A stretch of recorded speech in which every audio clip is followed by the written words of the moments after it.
Bhatli block परिसर में आज सकाल 11टार बीएसकेवाई नवीन कार्ड सचेतनता रथर उद्घाटित हो यही कार्यक्रम में भटली बीडीओ विक्टर सोरेंग योगदान कर सचेतनता रथ को शुभारंभ करते।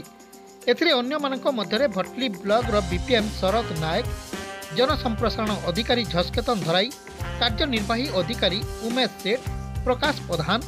महेंद्र साहू, ललित मोहन भोसागर, अमूल्य माझी, सन्यासी सेठ, नवीन साहू, भुवनेश्वर प्रधान, संजीव नायक, केलेंडापल्ली पंचायत सरपंच सुब्रत बाग, गणेश षडंगी समेत ब्लॉक कर्मचारी माने उपस्थित थे। यही रथ भटली ब्लॉक समस्त पंचायत प्रत्येक गाँव में बुलिब एवं यही कार्ड सुविधा,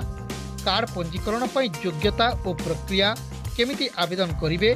केबे आवेदन करेंगे, पंजीकरण पर आवश्यक कागजपत्र आदि विभिन्न विषय रे लोकों को सूचना प्रदान करिबो बोली भटली बीडीओ विक्टर सोरेंग सूचना प्रदान करथिले।